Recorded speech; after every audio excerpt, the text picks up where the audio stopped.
Bonsoir et bienvenue dans Ça vous regarde. Très heureuse de vous retrouver avec à mes côtés ce soir Brice Teinturier. Bonsoir. Et merci d'être mon grand témoin ce soir. Vous allez nous révéler les résultats d'une grande enquête Ipsos saisie École d'ingénieurs sur les Français, la politique et les institutions. Enquête à l'occasion de la journée du livre politique qui se tient demain à l'Assemblée. LCP partenaire évidemment comme chaque année. Défiance, déception mais aussi engagement et attachement à la Ve République notamment. On en parlera dans le détail dans la deuxième partie. Mais d'abord, la bataille des meetings de ce week-end. Tous les regards seront tournés ce dimanche sur le rassemblement de soutien à Marine Le Pen. Le RN saura-t-il mobiliser pour contester dans la rue la condamnation judiciaire de sa championne? Tout débordement pourrait lui coûter cher. En face, la gauche et les macronistes lancent des contre-manifs, chacun de leur côté. Grand décryptage dans un instant avec mes invités. Enfin, grand angle ce soir sur le réchauffement entre Paris et Alger. Qui a renoué la crise? Macron le diplomate ou Retailleau la menace? Rendez-vous avec nos chroniqueurs à la fin de cette émission. Voilà pour le sommaire. On y va, Brice Teinturier? Ça vous regarde. Générique.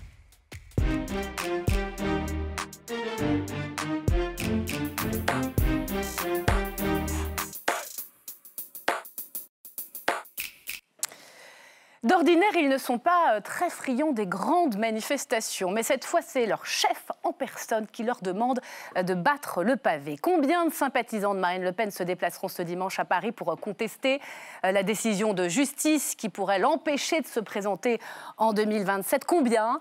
Et surtout, dans quel climat va se dérouler ce rassemblement? Le RN joue gros, des slogans anti-juge ou même pire, des débordements violents pourraient effrayer plus d'un électeur qu'elle essaie de conquérir. Alors on va prendre le temps de décrypter les enjeux ce soir avec Charles Sapin du Point. Bonsoir. Bonsoir. En charge du suivi des droites avec Antoine Oberdorf pour le Point, je précise, de l'opinion. Bonsoir. En charge, vous, pour l'opinion du suivi des gauches. Et enfin, avec Pierre-Stéphane Faure. Bonsoir. Merci d'être là. Le biographe de Jordan Bardella, le grand remplaçant, c'était chez Studio Fact. Vous êtes journaliste d'investigation et réalisateur. Brice Teinturier, évidemment, l'opinion des Français sur ce jugement, mais aussi sur ce rassemblement de dimanche nous intéresse. Vous êtes partie prenante à ce débat qui s'ouvre par le récap de Bruno Donnet, bien évidemment, qu'on accueille tout de suite.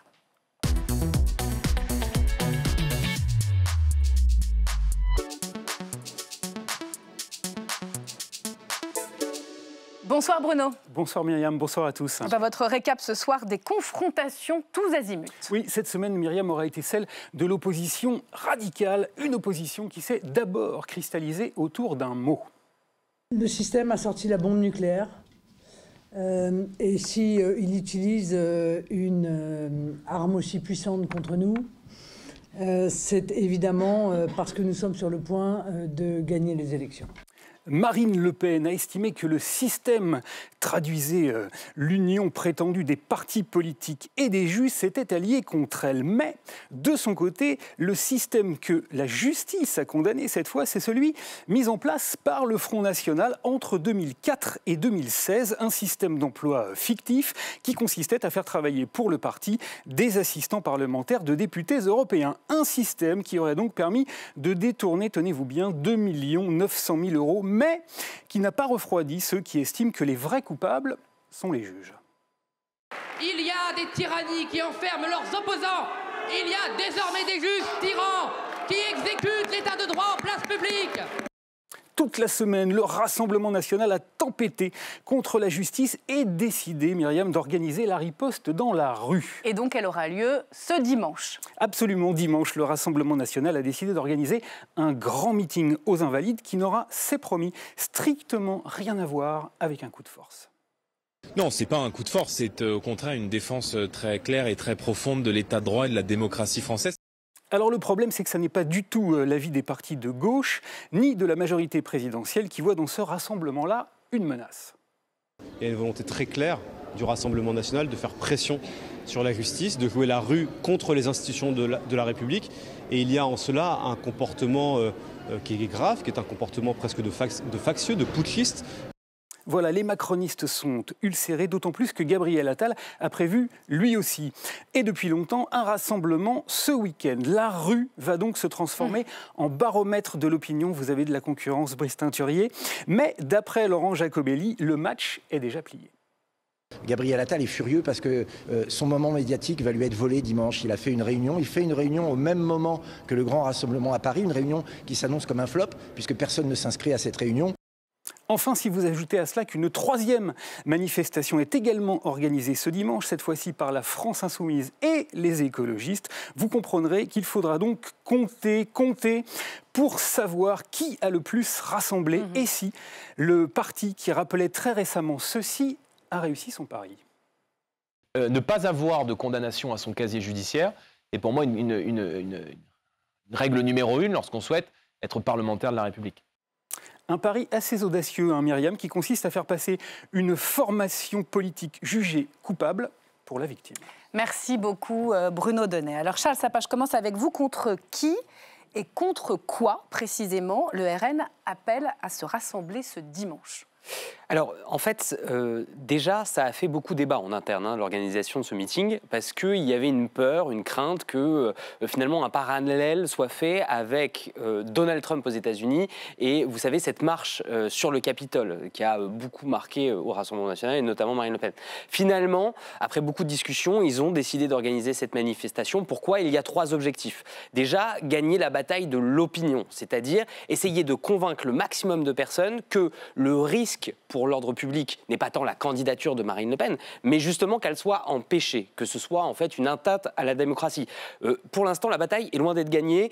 Selon différents sondages, nous, on en a un cluster 17 au point. On est à 6 Français sur 10 qui trouvent finalement cette condamnation normale. On va y venir avec Brice Teinturier. Ça sera Ipsos saisie, école d'ingénieurs. Mais s'il y a des slogans anti-juges, on entendait voilà, les mots, la rhétorique virulente anti-juge de Jean-Philippe Tanguy ou de Jordan Bardella, même si ce n'est pas une manif au sens où on va marcher, c'est un rassemblement statique. S'il y a des slogans anti-juges qui reprennent cette idée de juge rouge, elle a beaucoup à perdre, non ? Est-ce que cette volonté un peu anti-système qu'on a entendue juste après l'annonce de la condamnation va être mise en sourdine?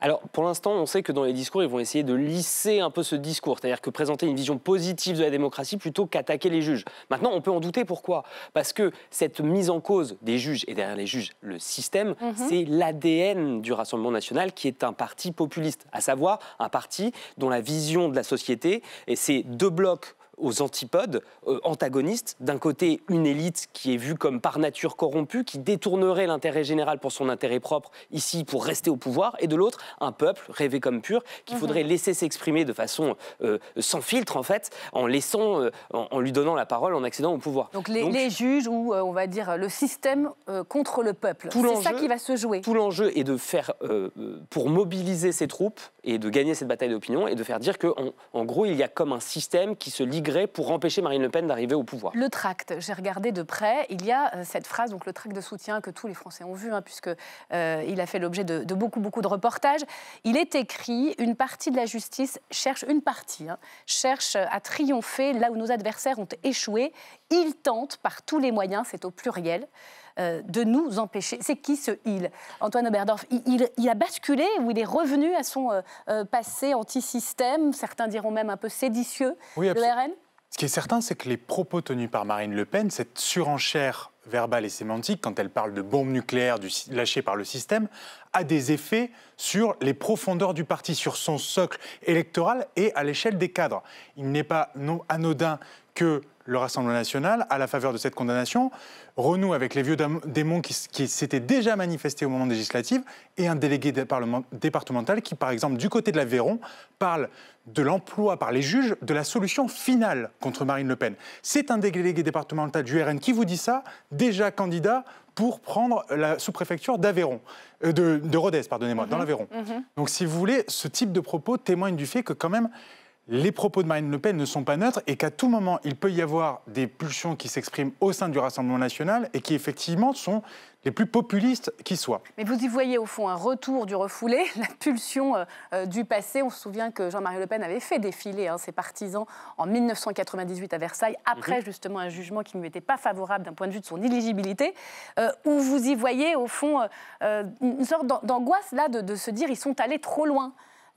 Brice Teinturier. Et donc on sent que cette rhétorique, elle est un peu lissée. Vous voyez ça aussi ou pas ? Oui, moi j'ai l'impression que l'intérêt d'abord des crises, c'est que ce sont de puissants révélateurs. Le RN traverse avec cette condamnation une crise très importante. Et qu'est-ce qu'il se passe ? C'est moins une stratégie, je crois, qu'un réflexe de survie. Et c'est une crispation sur les fondamentaux. Et qu'est-ce qu'on voit ? Eh bien que les fondamentaux de ce parti, ce sont toujours des attitudes populistes, anti-système, où on met en cause la justice, où on met en cause les magistrats. Et j'ai envie de dire, c'est presque 14 années de stratégie qui était une bonne stratégie, de désextrémisation, de notabilisation, qui n'ont pas ruiné, le terme serait un peu fort, mais qui sont mises à mal par tout à coup cette réaction qui nous remet le RN dans ses fondamentaux. C'est intéressant ce mot de réflexe de survie plus que de stratégie.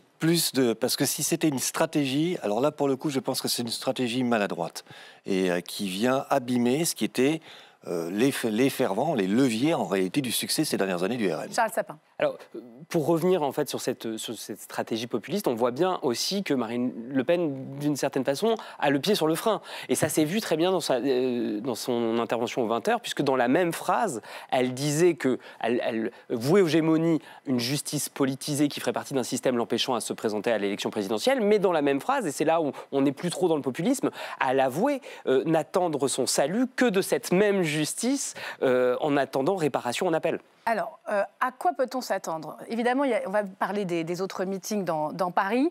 C'est qui rassemblera le plus, évidemment. Mais Pierre-Stéphane Faure, c'est un rassemblement statique. Alors moi, j'ai pris mon Google Maps, j'ai regardé la place Vauban. C'est derrière les Invalides. C'est pas énorme, en fait, la place Vauban. 10 000 personnes au maximum. On est très, très loin du Trocadéro. Et on se souvient des peut-être 100 000, 200 000 militants pro-Fillon ou adhérents ou sympathisants. Donc là, c'est une prise de risque minimale, parce que s'ils rassemblent, ils parlent de 8 à 10 000 personnes. C'est déjà une démonstration de force ou pas ? En tout cas, la prise de risque est réelle parce qu'on connaît les radicaux qui gravitent quand même autour du Rassemblement national, qui ont toujours gravité autour du Rassemblement national.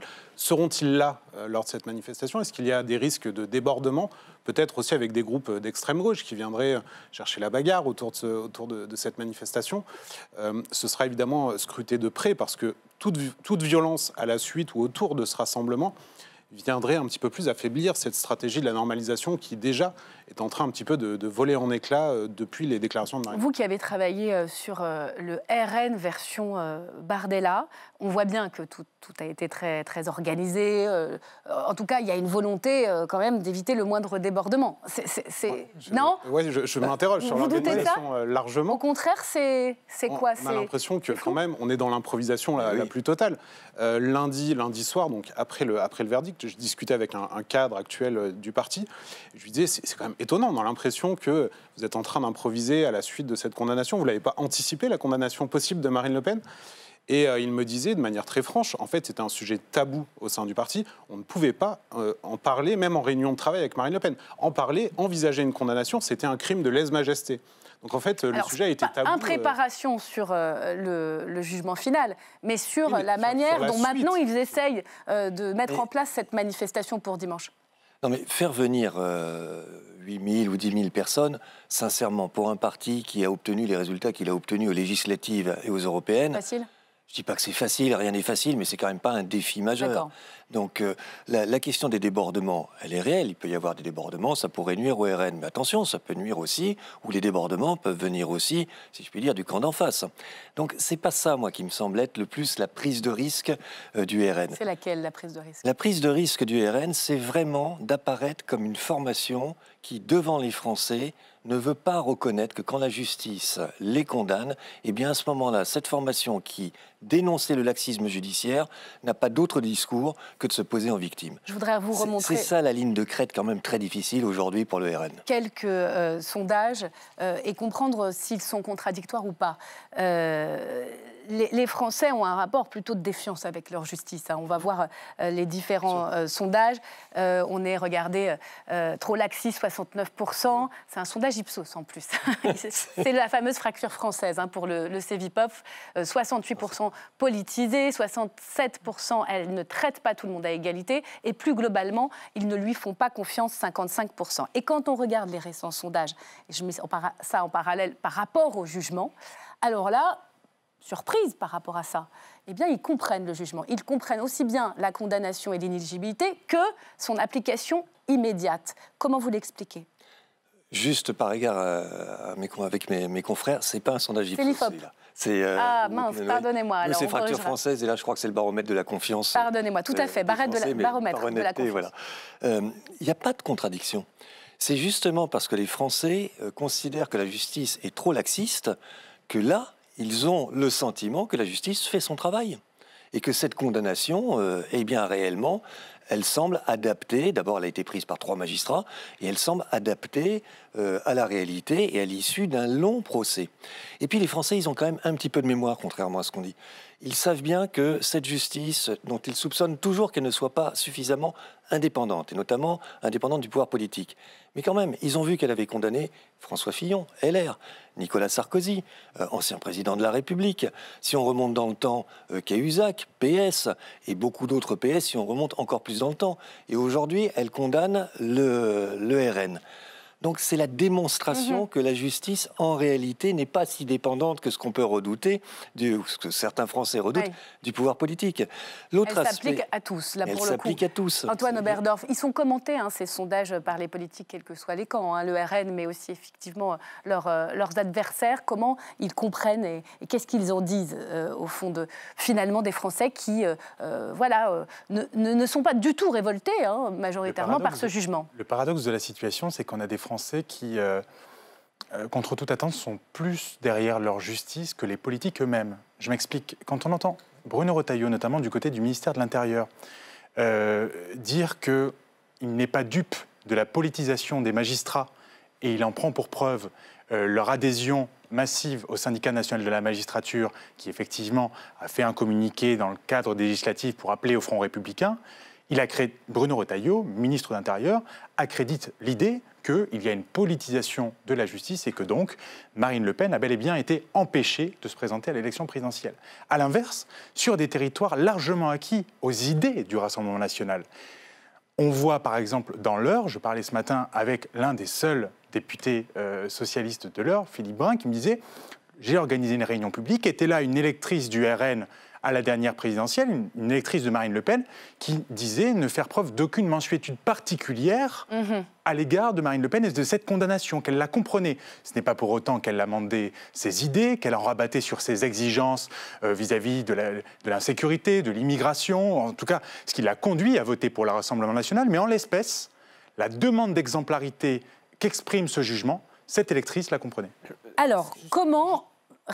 Je vous en prie, mais rapidement, allez-y. Non, mais très rapidement, c'est juste aussi pour une explication, c'est que là, on est face à une grosse ambiguïté dans ce sujet. C'est-à-dire que, d'une part, il y a évidemment la condamnation de Marine Le Pen en première instance à du détournement de fonds publics avec une peine d'inéligibilité, et ça, personne ne le remet réellement en cause. Là où il y a un problème, c'est sur l'exécution provisoire, qui n'est prononcée que dans 3% des cas d'inéligibilité, et qui a une motivation dans le jugement que certains juristes, notamment Monsieur Schuttel, qui est l'ancien secrétaire général du Conseil constitutionnel. Effectivement.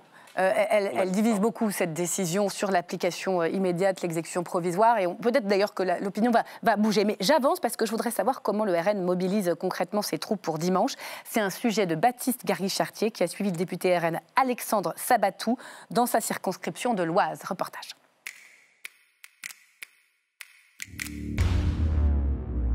La contre-offensive est lancée. Alexandre Sabatou, élu dans l'Oise dès 2022, entame les grandes manœuvres pour sonner la mobilisation dans sa circonscription. Dimanche, on fait Place Vauban, c'est derrière les Invalides à Paris. On fait une manifestation de soutien à Marine Le Pen et au parti. D'accord. Bah, écoutez, vous êtes les bienvenus, en plus on est à côté. Donc, il n'y a rien de prévu dimanche. C'est important, imaginez que la place est vide. Ça serait une image catastrophique. Dans l'Oise, on a affrété 2 voire 3 bus pour emmener des gens du département pour les accompagner, parce qu'on sait qu'on a un électorat assez populaire, de classe moyenne, qui n'ont pas forcément les moyens de payer pour faire ce déplacement, et donc on les aide, on les accompagne pour venir nous aider à la manifestation. Certains habitants ici l'affirment, ils seront bien présents lors de la mobilisation pour dénoncer, disent-ils, la décision du tribunal. Pourquoi la justice se permet d'écarter quelqu'un qui est susceptible d'être élu présidente, alors qu'ils savent très bien qu'elle est en tête dans tous les sondages? Qui lui redonne le droit de pouvoir se présenter, quoi. C'est pas normal. Mais pour d'autres électeurs, pas question d'aller manifester dimanche. Je ne comprends pas du tout le Rassemblement national à appeler tout le monde à la mobilisation. Je trouve ça vraiment dommage d'en arriver là, alors que voilà, elle a joué, elle a perdu. Moi, je pense que voilà, si elle a été condamnée, c'est que la justice avait ses raisons de la condamner. Mais pas de quoi faire douter le député qui, après la tournée des bars, s'est essayé au porte-à-porte pour convaincre de potentiels citoyens. Bonjour madame, je suis Alexandre Sabato, je suis votre député. Cette électrice fervente défenseuse du Rassemblement national ne se rendra pas dimanche à la capitale, par peur notamment d'un risque de débordement. Ça peut dégrader vite et on a un peu l'impression d'aller dans les manifestations, quoi. C'est-à-dire que vous avez un petit peu peur du désordre? Ça fait peur, ouais, voilà, tout à fait. Certains essaient de nous faire croire que ça va être une prise du Capitole comme aux États-Unis, mais il n'y a rien de tout ça en fait. Est-ce que vous êtes conscient qu'il va falloir faire peut-être attention à l'image que vous allez renvoyer dimanche? Moi, j'ai confiance en mes électeurs. Je sais que nos électeurs ne sont pas des casseurs, à l'inverse de certains autres partis politiques. Comme dans l'Oise, la plupart des députés du Rassemblement national tentent de mobiliser les troupes dans leur circonscription, mais nul ne sait encore si cette stratégie payera le jour J de la manifestation. Charles Sapin, on le sait, les électeurs du RN, ce n'est pas des Parisiens, loin de là. C'est la France périphérique, il y a des bus qui ont été affrétés. L'objectif, c'est de rassembler combien alors dimanche? Qu'est-ce qu'ils affichent? Qu'est-ce qu'ils ont annoncé à la préfecture? Alors, ils sont extrêmement prudents, ils ne veulent absolument pas donner de chiffres. Après, c'est vrai que ça a été... c'est un objectif de rassembler le maximum de personnes possible, parce que c'est vrai qu'en plus, la place Vauban, en dessous, vous avez l'avenue de Breteuil, donc vous pouvez élargir en fonction. C'est vrai. Il faut savoir que, organiser... C'est pas dans leur culture, hein. Alors, ce n'est plus dans leur culture. Militants, adhérents. En fait, un meeting en plein air à Paris... c'est sans précédent depuis 2015 où il y avait, vous savez, chaque année il y avait ce rassemblement du 1er mai qui était très cher à Jean-Marie Le Pen. Voilà, exactement, un rassemblement à Jeanne d'Arc, place de l'Opéra. Et c'est vrai que depuis Jean-Marie Le Pen qui s'était invité sur la scène en parka rouge, tout le monde se souvient de ces images, Marine Le Pen avait barré ces rassemblements. Il n'y avait plus de rassemblement à Paris en grand air. Donc c'est la première fois. En tout cas, ce qui est certain, c'est que organiser des meetings, le Rassemblement national sait faire à chaque élection. Et là, en plus, il y a eu un audit de toutes les fédérations suite à la faillite de l'organisation des dernières législatives. Donc, les délégués départementaux vont essayer de rivaliser pour remplir des bus. Il y a des cars qui ont été affrétés pour ramener le maximum de militants sur place. Stéphane Faure, c'est les militants, c'est les adhérents du RN qui seront là. Hein. Il ne pourra pas compter sur la droite. Même Laurent Wauquiez, qui s'est montré plutôt solidaire de cette injustice qu'aurait constitué l'exécution provisoire de Marine Le Pen sur son éligibilité, a dit qu'elle fasse valoir ses idées, c'est normal. En revanche, le chaos, c'est autre chose.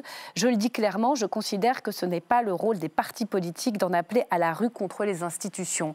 Clairement, on sera sur du militant encarté dimanche. Oui, sans doute. Comme vous le disiez, Monsieur Teinturier, réunir 8 à 10 000 militants pour le Rassemblement national, ce n'est pas non plus un exploit. J'entends qu'a priori, ils auraient gagné 20 000 adhérents, nouveaux adhérents. C'est ce qu'ils font savoir. C'est ce qu'ils disent, en tout cas. Ça relève quand même de la communication du parti. Il n'y a aucune preuve pour l'attester, pour en attester aujourd'hui. Ils n'ont pas fourni de listing, de liste, etc. Il n'y a pas de documents qui viennent prouver ça. Ceci, je me souviens aussi qu'avant le jugement, et c'était aussi de la com politique, mais on disait si Marine Le Pen, enfin certains responsables du RN disaient si Marine Le Pen est condamnée, les Français défileront dans la rue, ce sera l'apocalypse, etc. C'est pas du tout ce qu'on a vu, loin de là. Et a priori, je pense effectivement que la réunion de dimanche se tiendra avec 8 ou 10 000 militants. L'enjeu, et je trouve qu'on le voyait très bien dans votre excellent reportage, c'est que le RN se veut une puissance d'ordre et le risque pour lui, c'est d'apparaître comme une puissance de désordre à l'occasion de ce meeting. Donc au-delà, effectivement, de la capacité à faire venir 8 000 ou plus d'adhérents ou de sympathisants, c'est ça aussi qui se joue. Et la peur qu'on voyait de certains sympathisants du RN, elle est liée à cette idée que normalement c'est le parti de l'ordre et là tout peut déraper. C'est la difficulté quand vous appelez à la rue, sans appeler à la rue, etc. Et Laurent Wauquiez l'a parfaitement compris et il va dans la brèche. Alors on en vient, Antoine Oberdorf, et on parlera de Jordan Bardella, plan B tabou ou pas, dans un instant, Pierre-Stéphane Faure, sur ce match de meeting auquel on va assister dimanche, donc contre-rassemblement à l'appel des Insoumis et des écologistes, place de la République. C'est un peu plus grand que la place Vauban. Et meeting de Gabriel Attal, patron de Renaissance, qui était prévu de longue date, repensé en rassemblement, on le voit, pour la démocratie et l'état de droit. Il y a un énorme enjeu d'image, c'est l'avant-goût de la présidentielle. Qui va rassembler le plus ? Ce qui est sûr, c'est qu'il y a un véritable savoir-faire du côté de la France Insoumise. Ça, je vous apprends rien. Lorsque la France Insoumise, il y a un savoir-faire pétitionnaire. Alors pour le coup, la stratégie populiste ne leur fait absolument pas peur, ni même d'ailleurs les dérapages.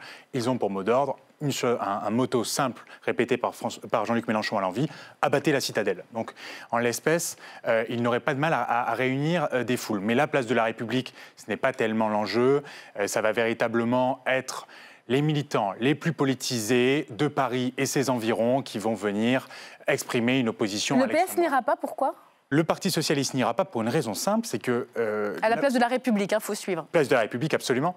Il y a plusieurs théâtres dans Paris ce week-end, donc place de la République, ni la Ligue des droits de l'homme, ni SOS Racisme, ni même les grandes centrales syndicales CGT, CFDT ne s'associent à ce mouvement, ce rassemblement dit de mobilisation pour défendre l'état de droit.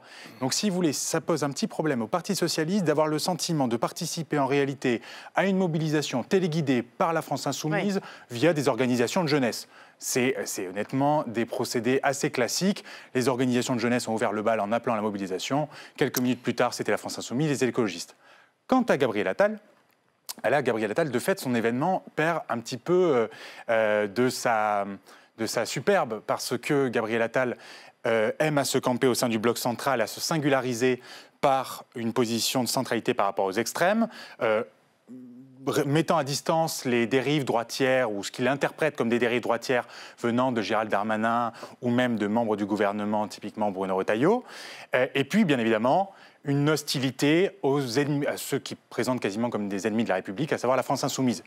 Avant cette affiche que vous avez montrée à l'écran, il y avait une autre affiche dans laquelle Gabriel Attal, avec une hyper-personnalisation sur lui, était entre Marine Le Pen et Jean-Luc Mélenchon. C'est vraiment l'image qu'il veut donner de lui-même, avec un message extrêmement simple. On va la revoir à l'antenne. Demain, si nous ne faisons rien, si nous laissons tomber les derniers remparts, eh bien, nous serons les États-Unis de Donald Trump. Voilà, alors, justement, on en vient à Donald Trump. Je voudrais vous faire réagir. On le sait très bien qu'un certain nombre de démocraties illibérales, Orban, Meloni, mais aussi Donald Trump, ont réagi en soutenant Marine Le Pen. Encore une réaction, regardez ce qu'il écrit hier sur son réseau Truth Social. Je ne connais pas Marine Le Pen, mais j'apprécie à quel point elle a travaillé dur pendant tant d'années. Elle a subi des échecs, mais elle a continué. Maintenant, juste avant ce qui serait une grande victoire, ils lui font payer une accusation mineure dont elle savait probablement rien.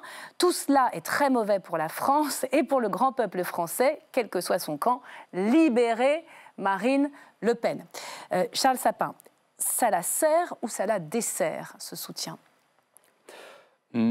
J'ai envie de dire ni l'un ni l'autre. Pourquoi ? Parce que finalement, ce soutien peut être gênant dans le sens où il va crisper une part de l'électorat, mais cet électorat-là, en fait, c'est un électorat qui n'a jamais pensé voter pour Marine Le Pen. Donc de toute façon, il va être confirmé dans le fait qu'il a bien fait de ne jamais voter Marine Le Pen et de jamais le concevoir. Pour ce qui est de l'électorat aujourd'hui de Marine Le Pen, on l'a vu d'ailleurs lors de la dernière présidentielle, c'est un électorat qui est très peu porté sur l'international. Donc en fait, il sera assez imperméable à l'argument. Ce qui est intéressant de voir, c'est que ce soit ce témoignage de soutien de Donald Trump, mais il y a aussi eu Viktor Orban ou autres, c'est qu'on voit qu'il y a dans cette logique tous ces responsables politiques ont en commun en fait une obédience populiste, nationale populiste pour la plupart, et en fait on voit s'organiser une forme de solidarité, une internationale populiste parce que ce qui se passe dans un pays peut servir le récit de l'autre. Est-ce que ça peut prendre ce discours au fond on est entravé par des normes, par l'état de droit, par les juges, la liberté du peuple est entravée. On voit vraiment que cette idéologie-là monte dans le monde entier avec des réseaux de coordination, de solidarité. Juste avant, si vous me permettez, moi je pense que ça la dessert, ces soutiens justement de Donald Trump, pour une raison qui est très claire, c'est que l'électorat RN, bien sûr que lui, il fait bloc. Mais l'enjeu pour le RN, c'est d'élargir. D'ailleurs, Marine Le Pen dit on s'oppose à une victoire annoncée. Trump reprend cette idée. Je suis désolé, mais la victoire de Marine Le Pen, elle n'était pas écrite. On a vu aussi au moment des législatives qu'il y avait encore quelques difficultés. Donc ces soutiens-là effraient les électeurs qu'elle a besoin de conquérir. Et le positionnement de Marine Le Pen, à mon avis, soude son électorat. Donc je ne m'attends pas du tout à ce qu'il y ait un reflux, mais bloque la capacité d'élargissement de ce socle. Parce qu'on revient justement aux fondamentaux plutôt populistes du RN. Et parce que Trump en France, Poutine en France, Orban en France ne sont pas des figures populaires. Ce sont des figures massivement ou très majoritairement répulsives. Donc je ne crois pas que ce soit un bon calcul ou une bonne chose pour elle. Et ce discours, au fond, sur la liberté d'expression entravée? Alors là, il y a quelque chose, je crois, d'extrêmement sérieux. Pour moi, c'est l'enjeu du moment, beaucoup plus encore que le RN. C'est est-ce que cette supposée conception de la démocratie, consistant à dire la démocratie, ce n'est pas un bloc, ce n'est pas la séparation des pouvoirs, ce n'est pas l'indépendance de la justice, ce n'est pas le pluralisme, ce n'est pas l'existence de médias indépendants, c'est le suffrage universel. Et donc, quand on s'oppose au suffrage universel, on s'oppose à la démocratie, ce qui n'est absolument pas le cas, mais c'est une définition implicite, en réalité qui correspond au despotisme ou à la tyrannie. Ce n'est pas parce que vous avez fait 51% que vous avez tous les pouvoirs. Ça, c'est ce qui est en jeu. Est-ce que ça peut pénétrer chez les Français, cette idée que, oui, on essayerait comme ça de s'opposer au peuple? À force de le répéter, oui, et on l'a vu dans votre reportage. C'est très exactement ce que disait un des électeurs du RN que vous avez interrogé. On cherche à s'opposer à la démocratie en l'empêchant. Donc ça, pour moi, c'est l'enjeu majeur du moment présent. Les réactions du RN, elles sont attendues, elles ne sont pas nouvelles. Oui. Quand la démocratie n'est plus synonyme de l'état de droit. Mais exactement. Il y a deux définitions maintenant de la démocratie qui circulent et c'est ça qui est extrêmement inquiétant. Alors, je voudrais qu'on termine. On balaye large ce soir, mais on a de bons spécialistes avec Jordan Bardella, Pierre-Stéphane Faure. On l'a évidemment interrogé. Il était l'invité hier soir de nos confrères d'LCI sur le plan B. Se prépare-t-il, malgré tout, face à cette voie très, très étroite pour Marine Le Pen en 2027? Écoutez. Il n'y a pas de plan B parce que le plan A n'a pas encore été mené à son terme. Nous sommes un duo. C'est ainsi qu'elle a souhaité, je dirais, installer cette relation qui est une relation aussi personnelle entre elle et moi, qui est une relation d'une très grande confiance. Et je souhaite que cet équilibre que nous avons créé puisse évidemment perdurer. Je suis à son service et je ferai ce qu'elle me demandera de faire. Pierre-Stéphane Faure, vous qui avez enquêté, est-ce que ce plan B, comme Bardella, est si tabou que cela? En tout cas, on voit que Jordan Bardella fait à nouveau allégeance à Marine Le Pen. Il l'a fait de manière continue depuis 48 heures pour vraiment faire passer le message « je ne vais pas essayer de te doubler ou de putcher quoi que ce soit ». Ça, c'est sûr, ça, c'est l'officiel. Mais l'officieux, est-ce que certains le poussent à se préparer en coulisses? Parce qu'après tout, la décision en appel pourrait être conforme à la première instance. Sans doute qu'il se prépare, mais est-ce que Marine Le Pen va lui laisser la place pour se préparer, c'est-à-dire notamment pour se créer une étoffe internationale, pour rencontrer des chefs d'État, pour se rentrer un petit peu dans le costume d'un présidentiable, tant qu'elle n'aura pas épuisé tous les recours judiciaires, ça me paraît assez peu probable.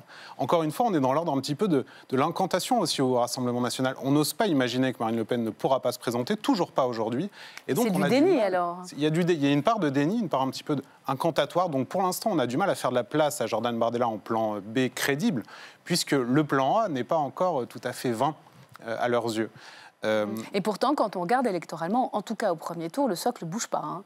On est à 30-35, 36% des intentions de vote. Donc Bardella, Le Pen, il n'y a pas de déperdition. Qu'est-ce qu'on en dit en coulisses, Charles Sapin? Est-ce que c'est un meilleur candidat en vue d'un deuxième tour pour justement élargir, comme on le disait avec Brice Teinturier, ou pas? Non, enfin, en fait, la problématique Bardella, c'est qu'aujourd'hui, en effet, il est très populaire et même dans les intentions de vote, il peut rivaliser avec Marine Le Pen. Mais la grande différence qu'il a avec Marine Le Pen, c'est qu'il n'est pas l'incarnation présidentielle jusque-là. Et c'est vrai que l'un des secrets de la popularité de Jordan Bardella, c'est d'être très lisse, en fait. C'est quasiment une baie vitrée, une surface de projection où tout le monde y projette un peu ce qu'il veut de la belle-mère. C'est le gendre modèle. Bon, le jour où on est candidat présidentiel, à la présidentielle, on est obligé de faire des choix, des arbitrages, et c'est là où on clive, et c'est là où il peut y avoir changement. La décision de Marine Le Pen de rester coûte que coûte et de ne pas donner le bâton de maréchal, de ne pas transmettre en fait cette candidature. Mais en coulisses aussi, parce que dans un an, à l'été 202026, si elle ne peut pas y aller, il va falloir ce qui est sûr, c'est que avoir une machine derrière. C'est un choix. Mais en fait, le choix se fait maintenant. C'est-à-dire que Marine Le Pen est face à un choix crucial, c'est-à-dire soit elle se dit coûte que coûte, je serai candidate à la présidentielle, et en prenant le risque d'être empêchée juste avant 2027, mais dans ce cas, elle laisse son parti dans l'incapacité d'envoyer Bardella ou qui que ce soit d'autre en candidat alternatif, parce qu'il sera trop tard en termes de financement, en termes de parrainage, en termes de programme, en termes de crédibilité de candidature. Soit dès maintenant, elle anticipe et elle se retire et elle laisse Bardella installer une crédibilité de candidature. Votre intuition, votre sentiment, est-ce qu'elle tranchera et dans quel sens? Elle a déjà tranché, à mon sens. Elle ira jusqu'au bout parce tout était dans son 20 heures. Elle l'a dit avec des mots choisis, mais elle pense que Jordan Bardella n'est pas prêt. Il n'est pas sûr que les cadres le suivent, il n'est pas sûr que les électeurs le suivent. Et en fait, sa candidature sera vue comme moins redoutable que la sienne pour tout un tas d'adversaires qui redoubleront d'ambition et ce qui explique en fait le choix de Marine Le Pen. Je vous donne le mot de la fin, Antoine Obedop. Il ne s'appelle pas Le Pen. Ça fait quand même une sacrée différence. Ça renvoie évidemment à la prophétie de Patrick Buisson, l'ancien conseiller de Nicolas Sarkozy, qui avait dit que probablement la dernière marche qu'il manquerait, Marine Le Pen raterait la dernière marche parce qu'elle porte ce patronyme, le nom de Le Pen, ce qui n'est pas le cas de Jordan Bardella. Pour autant, elle a dit que c'était un atout qu'elle espérait activer le plus tard possible, Bardella, qu'elle espérait garder dans sa manche. Et moi, j'ai noté aux 20h surtout qu'en réalité, de manière bien évidemment très subtile, mais elle a délégitimé par avant Jordan Bardella. Lorsque Marine Le Pen vous dit « si mon appel devait intervenir postérieurement à 2027 et qu'il cassait la décision », quelle serait la légitimité du scrutin présidentiel de 2027, quand bien même Jordan Bardella aurait pu se présenter. Donc, en faisant cela, elle nous a indiqué que, pour l'heure, le grand remplaçant, comme vous l'appelez, a vocation à rester sur le banc de touche. Merci. On s'arrête là. Vous étiez excellent. Ils sont bons sur LCP. Merci. On va y revenir, évidemment, parce que ce feuilleton ne fait que commencer. Vous restez avec moi, Brice Teinturier. On va s'arrêter à présent sur votre enquête Ipsos, saisie école d'ingénieurs, et sur le rapport des Français à la politique et à leurs institutions. C'est une enquête pour lire la politique. C'est l'association qui organise chaque année un événement important, la journée du livre politique à l'Assemblée. Vous allez pouvoir d'ailleurs la suivre en intégralité sur LCP. Sans surprise, la défiance est très forte, mais les Français restent très attachés à leur institution. Les principaux résultats, on en parle tous les deux juste après. Si on vous invite, Brice Teinturier, c'est pour comprendre la perception des Français sur la politique. D'abord sur notre Constitution et ses institutions, celles de la Ve République. 70% des citoyens y sont attachés, mais dans le même temps, 95% d'entre eux appellent à les modifier, à les réformer en profondeur, du moins à les adapter. Politologue, analyste pointu, vous l'êtes, Brice Teinturier, en recueillant la parole, les opinions, pour les transformer en données et en dynamique. Directeur général délégué d'Ipsos France, 3e acteur mondial des études de marché. Depuis des années, vous sondez les Français sur la politique, qui suscite aujourd'hui des sentiments bien négatifs. La déception d'abord, loin devant la colère et même le dégoût. L'intérêt pour le sujet n'arrive qu'en 3e position. Symptôme d'une France en colère et contestataire. 48% des citoyens se disent dans cet état d'esprit. Et pour changer les choses, 36% pensent qu'il faut plus de radicalité. Dans ce contexte, quid du regard des Français sur l'Assemblée nationale? 3 blocs distincts, pas de majorité, mais après le bras de fer dans l'hémicycle sur le budget 2025 et la censure de Michel Barnier, les Français semblent vouloir plus de stabilité. 48%, soit une majorité absolue. Ils étaient seulement 30% en 2022. Alors, on va s'arrêter pour commencer sur ce qui peut apparaître comme un paradoxe peut-être apparent. Les Français expriment un rejet massif de la politique. 80% d'entre eux expriment un sentiment négatif. Et en même temps, ils restent attachés aux institutions de la 5e. Alors, est-ce qu'il faut comprendre que c'est les hommes et les femmes politiques qu'ils rejettent avant tout, mais pas le cadre, pas les règles du jeu institutionnel? Oui, tout à fait. Il faut vraiment distinguer les institutions et distinguer la crise politique. Il y a une crise du politique, ça c'est indéniable, on peut y revenir. Il n'y a pas de crise, je crois, institutionnelle, ou en tous les cas, pas comparable, pas un niveau comparable. On a une très forte majorité de Français qui déclarent leur attachement à la Ve République. Ils veulent quand même qu'on fasse des modifications. Alors des modifications plutôt à la marge que quelque chose qui serait radical ou en profondeur. De ce point de vue, la Sixième République, non. On abattrait complètement la Cinquième République. Mais malgré tout, il y a un désir d'aménagement qui montre que du côté des institutions, il y a quand même des choses à faire aussi. 70% d'entre eux sont attachés à la Cinquième République, vous l'avez dit. Il faut l'adapter et la transformer. De Gaulle reste la personnalité politique dont l'action a eu le plus d'effets et de très loin. Mais moi, ce qui m'a frappé, les sondés avaient la possibilité de choisir le nom qu'ils souhaitaient. Il n'y avait pas de liste proposée. Question ouverte.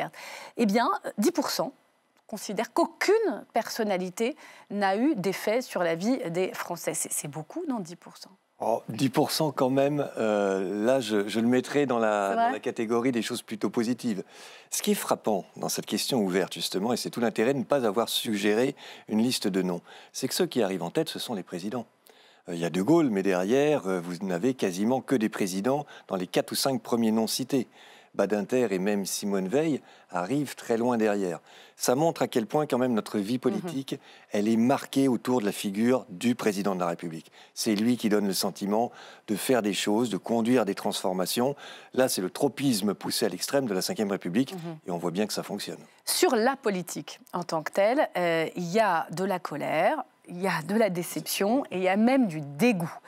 Et en même temps, il y a un peu d'ambivalence parce que les Français restent intéressés par la politique, même si c'est moins qu'avant. Expliquez-nous. Alors, il y a deux choses qui m'ont frappé dans cette enquête. Effectivement, on retrouve, j'ai envie de dire, les fondamentaux aujourd'hui du rapport à la politique. Beaucoup plus marqués par du négatif que par du positif. Le négatif, pour répondre, parce que je ne l'ai pas fait à votre question précédente, c'est l'absence de résultats et le sentiment de ne pas être bien représenté. C'est ça quand même, si on veut aller très vite, qui explique cette crise du politique, et donc la déception, le dégoût, la colère, etc. Ça, c'est tout l'aspect, on va dire, très négatif aujourd'hui du rapport à la politique des Français. L'aspect positif, malgré tout, c'est que ces chiffres sont plutôt meilleurs qu'en 2016. Quand j'ai écrit mon livre, je m'étais appuyé sur justement le plus rien à faire, plus rien à foutre des Français, la vraie crise de la démocratie. Eh bien, les chiffres étaient encore plus mauvais. On avait encore plus de Français qu'aujourd'hui qui nous disaient franchement, la politique, ça ne m'intéresse plus. Encore plus de Français qui donnaient le dégoût ou la déception. À quoi attribuez-vous ce léger regain de confiance? Eh bien, parce qu'il y a des choses qui ont permis de réembarquer une partie de la population, y compris d'ailleurs dans des formes assez radicales. La montée du Rassemblement national, ça a permis de réembarquer une partie des milieux populaires qui se détournaient du politique. Il faut aussi avoir ça. Et on le voit bien d'ailleurs dans cette enquête à travers les attentes de radicalité qui sont assez élevées. Qui sont assez élevés, mais je commence par commenter le chiffre majoritaire. Tout à fait. Les 2 tiers des Français ne sont pas en demande de radicalité, Tout à fait. Ils sont plutôt en demande d'apaisement. Maintenant, vous avez raison, on a aussi, on le voit très bien dans l'enquête, 1 tiers, alors c'est beaucoup plus à la France Insoumise, il y a une singularité des électeurs de la France Insoumise qu'on voit très bien dans cette enquête, dans d'autres enquêtes aussi, mais dans celle-là, ils sont beaucoup plus polarisés, beaucoup plus radicaux, beaucoup plus en demande de modifications extrêmement fortes, beaucoup plus dans la France contestataire et pas simplement mécontente. Donc cette radicalité, elle existe à la France Insoumise, ensuite au Rassemblement national, mais un peu moins au Rassemblement national, et elle fait partie des ingrédients à la fois répulsifs vis-à-vis de la politique, mais qui permettent, encore une fois, d'en faire revenir certains. On dit souvent que les Français sont un peuple très politique. Ce qui est certain dans cette enquête, c'est qu'on voit que leur manière de s'engager change véritablement en profondeur. On peut pétitionner, on peut boycotter, alors on ne peut plus adhérer à un parti, c'est fini. Oui, ça c'est depuis longtemps, on n'a plus, et les partis le savent et le voient bien, on n'a plus des adhésions massives, on n'a plus de partis de masse. Il y a 2 choses aussi qu'on voit dans cette enquête et sur ce que vous venez de dire, c'est des aspects liés à l'âge qui sont très profonds et des aspects liés à la sensibilité politique. Si vous êtes un sympathisant de gauche, vous pétitionnez, vous faites grève, vous manifestez votre mécontentement, vous boycottez certaines entreprises ou certains produits. Ce n'est pas du tout ce qu'on trouve plutôt dans le bloc central ou chez les sympathisants LR. Et ça recoupe une variable d'âge. Les plus jeunes sont également dans ce que je viens de signaler, le boycott, l'expression de leur opinion sur les réseaux sociaux, etc., etc. Les plus âgés, qui sont plutôt des sympathisants de droite, eux sont sur des formes plus traditionnelles du rapport à la politique et plus apaisées aussi. Alors très intéressant sur l'Assemblée nationale, on est à la chaîne parlementaire, fragmentée en 3 blocs que tout oppose depuis la dissolution. Eh bien on observe un véritable changement. Les Français veulent clairement des dirigeants qui sont capables de faire des compromis, mais eh bien, ils sont de moins en moins nombreux, et c'est très net depuis 2022, à considérer la majorité relative comme un bon système. Bien sûr, ils en reviennent. Ils en reviennent, mais je l'avais vraiment dit dès 2022, quand on avait fait nos premières mesures. C'était après les législatives, quand on n'avait donc pas de majorité absolue. Là, les Français ont sincèrement cru, et très majoritairement, que finalement c'était bien. Parce qu'ils se disaient, comme ça, on aura des négociations, des compromis, les points de vue seront davantage pris en considération. Et progressivement, année après année, jusqu'à aujourd'hui, on a vu cette courbe s'inverser, et maintenant on a 2 blocs quasi équivalents, parce que les Français ont tout simplement compris que non, les compromis n'arrivent pas forcément. Et que cette absence de majorité, ça avait aussi donné lieu à de la polarisation, à des choses dont ils ne veulent pas à l'Assemblée. Donc ils en reviennent, et maintenant on a 2 blocs équivalents qui nous disent il vaut mieux une majorité absolue, au moins comme ça on prend des décisions, puis un autre bloc qui est toujours dans l'idée non, majorité relative, ça permet des compromis, ça c'est bien. Mais est-ce que ça veut dire que le prochain président ou la prochaine présidente peut espérer avoir une majorité pour gouverner? Les Français sont prêts à revenir là-dessus? Je crois vraiment là que c'est trop tôt pour le dire. La fragmentation politique du pays, c'est une réalité. Le pays est divisé en sensibilités politiques très différentes. Il y a cette fragmentation. Il faudra une campagne présidentielle, une capacité ou pas à embarquer et à fédérer davantage d'électeurs pour ensuite voir si à l'Assemblée, avec effectivement maintenant cette connaissance des difficultés à trouver des majorités, si les Français du coup voteront beaucoup plus pour retrouver une majorité absolue ou s'ils resteront chacun dans leur couloir. Merci Brice Teinturier. Je renvoie donc à cette enquête qui sera présentée demain. La journée du livre politique, vous allez d'ailleurs l'ouvrir avec Françoise Fressos, et puis on va se retrouver sur LCP pour une table ronde sur comment fait-on l'opinion, vaste sujet, se fabrique-t-elle et évidemment vous êtes aux premières loges pour nous répondre. On verra ça notamment sur la chaîne YouTube en direct d'LCP qui retransmettra les débats, et sur LCP, l'antenne de la TNT, pour les prix en direct. Allez, dernière séquence de l'émission. C'est un grand angle entre Paris et Alger. Les relations se sont bien réchauffées. Regardez.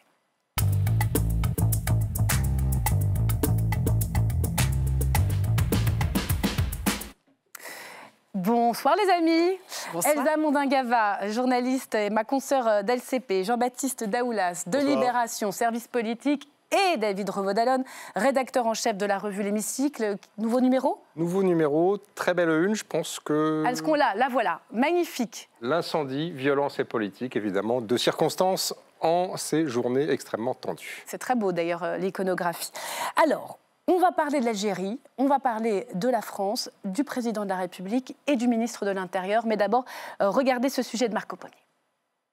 Un entretien téléphonique pour réchauffer des relations glaciales entre la France et l'Algérie. Lundi, les présidents Macron et Tebboune se sont parlé.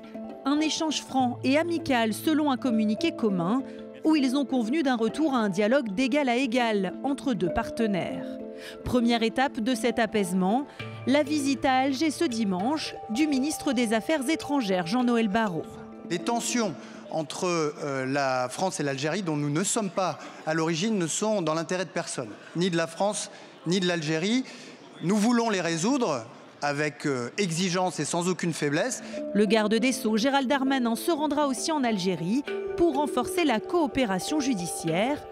Mais rien concernant le ministre de l'Intérieur, pourtant très offensif sur le sujet. Bruno Retailleau veut croire que sa pression a payé. Dans une négociation, vous le savez très bien, il faut à la fois la fermeté et il faut le dialogue. La diplomatie et la fermeté du ministère de l'Intérieur. Si je n'avais pas été au gouvernement, je pense que cette ligne de fermeté, peut-être qu'elle n'aurait pas été suivie. Alors, l'effacement de Bruno Retailleau sur le dossier franco-algérien peut-il être perçu par le candidat à la primaire des LR comme un désaveu ? Et vous avez évidemment reconnu au commentaire la voix d'Elsa Mondingava. Mille excuses. Désaveu pour Bruno Retailleau. Alors, en tout cas, ce qu'on voit, c'est que dans le communiqué de presse commun entre les deux présidents, qui scelle une forme d'apaisement, le nom du ministre des Affaires étrangères est cité. Il sera à Alger ce week-end. Gérald Darmanin, ministre de la Justice également. Il y aura une prochaine rencontre entre les deux présidents. Et puis, on ne voit pas du tout le nom de Bruno Retailleau. Lui ne considère pas que c'est un désaveu dans le sens où il reste très prudent. Les relations se réchauffent. Il faut encore attendre de voir ce qui va se passer, notamment au niveau de la libération ou non de Boualem Sansal. Mais effectivement, on a le sentiment quand même qu'Emmanuel Macron, que la fibre, la ligne plus diplomatique, plus apaisée, a pris le dessus sur la ligne de fermeté de Bruno Retailleau. David Revaudolane, ça veut dire que la fermeté, certains diront le coup de menton, la pression qu'a mis Bruno Retailleau, notamment sur la question des OQTF, des ressortissants algériens condamnés sous OQTF, que le KLG a refusé de réadmettre sur son sol, c'était une erreur? Ça n'a pas permis ce réchauffement aujourd'hui par la voie du Quai d'Orsay? Ça dépend pourquoi. S'il s'agit de parler du congrès LR, parce que c'est quand même une des compétitions dans lesquelles le ministre de l'Intérieur est engagé, ça peut marcher, puisqu'on sait que c'est un thème cher à l'électorat de droite et d'extrême droite, qui est précisément le segment que vise Bruno Retailleau. Là-dessus, sur le plan plus politicien et partisan, ça peut être intéressant. Après, on l'a vu, le simple fait qu'il explique que c'était une répartition des rôles, le bon flic, le méchant flic, si vous me permettez cette expression. Good cop, bad cop. Le bon flic étant Jean-Noël Barrot et jouant la diplomatie, ce qui est logique pour le tenant du Quai d'Orsay, et lui étant le méchant flic, ce qui est logique pour le tenant du ministre de l'Intérieur. Il met d'ailleurs en garde l'exécutif sur le fait que, on n'est pas encore sur un fonctionnement normal en termes de retour des OQTF, de laisser-passer consulaire pour le retour des expulsés algériens. Il va y avoir une réunion entre les préfets français et les consuls algériens, mais très clairement, pour l'instant, c'est Barrot, la ligne Macron-Barrot 1, la ligne Retailleau 0, si on s'en tient évidemment à la relation bilatérale. Jean-Baptiste Daoulas, vous avez suivi pas mal Bruno Retailleau ces derniers temps. Il y a cette petite phrase qu'il a prononcée dans un meeting pour la bataille pour la tête du parti. « Chaque polémique m'a servi à passer par-dessus la tête du petit monde médiatico-politique pour parler directement aux Français », a-t-il dit aux adhérents Les Républicains. C'était la semaine dernière en Vendée. Alger, ça n'a pas manqué, l'a repris en une de sa presse. Est-ce qu'au fond, il paye ses visées, ses ambitions intérieures, Bruno Retailleau? En fait, Bruno Retailleau, il a quand même inventé un système assez génial qui est le pile je gagne face tu perds, c'est-à-dire qu'il est toujours gagnant. Ça avance un peu avec l'Algérie, il vous dit que s'il n'avait pas mis la pression, ça n'aurait évidemment pas avancé, ça aurait stagné. Il a un peu effacé de la photo, là, quand même. Mais peu importe, vous l'avez écouté dans le sujet, il apparaît imperturbable. Et si ça n'avance pas, il vous dit que ça n'avancera vraiment que le jour où ses idées seront au pouvoir. Et ça, finalement, ce pile je gagne face tu perds, il le développe pour tous les aspects de sa politique à Beauvau. C'est-à-dire qu'il fait avancer, il se met des objectifs en termes de législation, notamment sur l'immigration. Il n'y a pas grand-chose qui avance. Il y a des mini-propositions de loi au Sénat, donc ça donne l'impression que ça avance, mais elles n'ont quasiment aucune chance de prospérer à l'Assemblée parce qu'il n'a pas de majorité. Mais c'est pas grave. Il fait comme si ça avançait. En fait, il s'en tire toujours. La proposition de loi sur le voile dans les compétitions sportives et celle sur l'immigration, ça marche pas mal dans les sondages. Il y a un effet Retailleau. Il y a toujours un effet Retailleau qui se stabilise malgré tout. Ah oui ? Oui, on avait vraiment une dynamique très très forte. Et là, on a vu dans notre dernière enquête pour la Tribune, notamment, qu'on commençait à être sur un plateau. Moi, je trouve votre expression assez astucieuse. Et il y a effectivement un peu de cela. Pile je gagne, face tu perds. Il a développé un discours qui plaît aux Français. Le discours de fermeté sur l'immigration, sur les OQTF, douce musique aux oreilles de très nombreux Français. Maintenant, l'enjeu ensuite, c'est est-ce que ça se transforme en résultat ? Là, on a le sentiment quand même que c'est plutôt la diplomatie, plutôt la ligne Macron qui a été la plus efficace. Donc il y a à la fois la douce musique et puis il y a l'épreuve du résultat. David. C'est la vraie question. En fait, c'est une méthode, une jurisprudence politique déjà éprouvée en son temps par Nicolas Sarkozy entre 2002 et 2007, celle de l'activisme, des cartes postales, des messages, des transgressions permanentes, puis reprise en son temps encore sous François Hollande par Manuel Valls. Et aujourd'hui, Bruno Retailleau essaie de l'appliquer, ce qui explique une percée. Vous avez raison de dire qu'il y a un plateau, mais je rappelle qu'il y a 6 mois, 1 an, Bruno Retailleau, il était quasiment inconnu des Français. Et puis, deuxième chose, effectivement, la question des résultats. Mais est-ce que Bruno Retailleau va vraiment attendre d'être encore à Beauvau quand l'addition va lui être présentée? C'est d'ailleurs un des procès que lui intente le Rassemblement national. En gros, c'est le ministère de la parole, je cite les responsables du RN, sur les OQTF, sur le trafic de stupéfiants, sur la délinquance, sur les cambriolages et autres.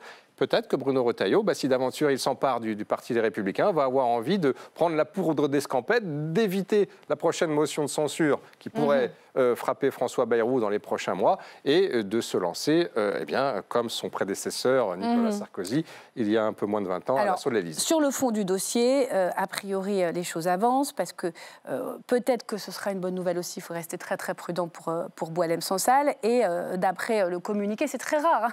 Là, le communiqué commun, ça nous fait changer complètement d'air. Les réadmissions d'Algériens sous OQTF devraient reprendre. Mais si on reste sur le terrain politique, qu'est-ce que vous répondez à David? Au fond, à un moment donné, il faudra partir. Il faudra partir. Pour l'instant, il a, même si Brice Teinturier disait que ça se tassait, il avait l'opinion publique pour lui. Là, sur la question de l'Algérie, c'était quand même assez flagrant. En plus, sa stratégie, il n'a pas vraiment d'autre choix. Il a été vraiment... le RN n'a pas cessé de répéter qu'il fallait être intransigeant sur cette question. Wauquiez aussi a essayé aussi de lui mettre un peu les bâtons dans les roues, donc il ne pouvait qu'avoir cette ligne-là. Ensuite... Comme Jean-Baptiste le disait, si là il y a des avancées dans les prochains jours, il pourra dire effectivement que lui, ça a aussi également servi un peu sur cette deux pièces, les phases de deux pièces sur la diplomatie. Parce que le sujet, c'est non seulement évidemment la libération et le retour en France de Boualem-Sansal, mais c'est aussi, et ça Paris y tient, la réadmission de cette fameuse étrangers sous OQTF, la liste. Exactement. En revanche, Bruno Retailleau, il aura une question qui va se poser, c'est à quel moment pour lui il a le plus intérêt effectivement à quitter le gouvernement, à prendre vraiment de l'air. Pour l'instant, sa popularité, il l'a gagnée grâce à sa présence au sein du gouvernement. S'il n'était pas rentré au gouvernement, il n'aurait pas décollé de ce fait. Et on voit que Wauquiez, le fait de ne pas en être, il a quand même le sentiment de se tasser. Jean-Baptiste, et je vous donne la parole après. Et d'ailleurs, c'est intéressant ce que dit Elsa, parce qu'effectivement, Beauvau, c'est le ministère de la célébrité. Quand Darmanin l'a quitté en septembre, on a vu à quel point il était complètement perdu, puisque c'est le ministère qui vous met dans le quotidien des Français, où vous pouvez passer de 15 à 35% d'opinion positive en quelques mois, c'est un record. Et ça, il peut difficilement s'en passer. Donc maintenant, l'enjeu pour Bruno Retailleau, c'est de justifier le fait d'y rester. Mais c'est d'autant plus facile qu'il enchaîne les provocations et il reste. Regardez hier, il parle de juge rouge, de la même manière qu'il, à propos des magistrats qui ont condamné Marine Le Pen, de la même manière qu'il avait dit que l'état de droit n'était ni intangible, ni sacré en septembre. Donc sa popularité le protège à l'intérieur du gouvernement ? C'est pas tant ça, c'est que vu que personne n'ose le virer, puisque les LR sont indispensables à une coalition qui n'est même pas majoritaire à l'Assemblée nationale. C'est politique, il a tous les avantages, en fait. Il peut provoquer, avoir cette espèce d'image un peu abrasive, et finalement ne jamais se faire virer. C'est gagnant-gagnant pour Retailleau. Oui, et puis il a une autre grande force, je crois, qu'il différencie de Nicolas Sarkozy à l'époque, sur la question, en tous les cas, de l'immigration. C'est que Nicolas Sarkozy, il avait tous les pouvoirs, il avait du temps. Il était président de la République, il avait une majorité absolue, il avait 5 ans. Là, Bruno Retailleau pourra toujours dire, même s'il reste encore pendant 1 an, voire 2 ans, il pourra toujours dire, mais j'étais empêché, je n'avais pas tous les leviers.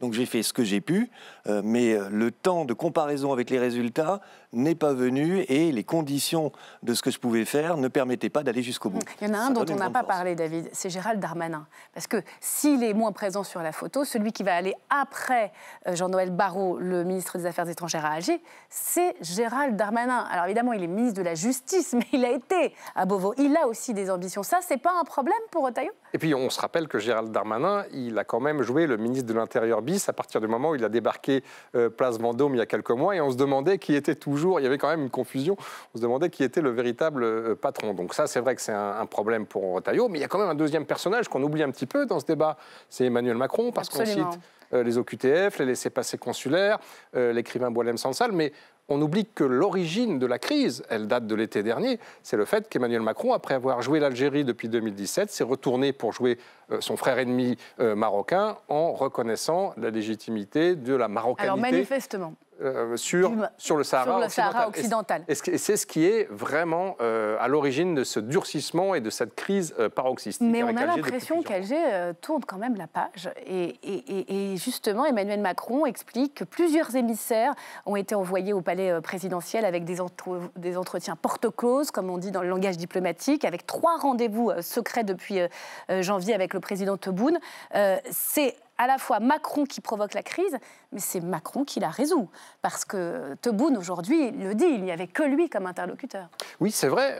Donc c'est un retour à l'envoyeur, mais on ne peut pas quand même mettre sous silence le fait qu'Emmanuel Macron a joué du en même temps ou du zigzag, c'est-à-dire qu'après avoir joué à fond la carte algérienne, il a joué à fond la carte marocaine, ce qui lui a occasionné ce retour de bâton. Et c'est vrai que, vous citiez les émissaires, c'est notamment le Sherpa de l'Élysée, le chef des diplomates Emmanuel Bonne, qui s'est rendu dans le plus grand secret en Algérie il y a quelques semaines et qui a permis de dénouer la crise. Mais attendons, je ne veux pas répéter ce que dit Bruno Retailleau, mais attendons ce que vont donner les retours des expulsés et les laissez-passer consulaires. Ça reste quand même un sujet à regarder de très près. Merci les amis. Fin de semaine, nous voilà informés comme jamais. Et merci à vous, Brice Teinturier.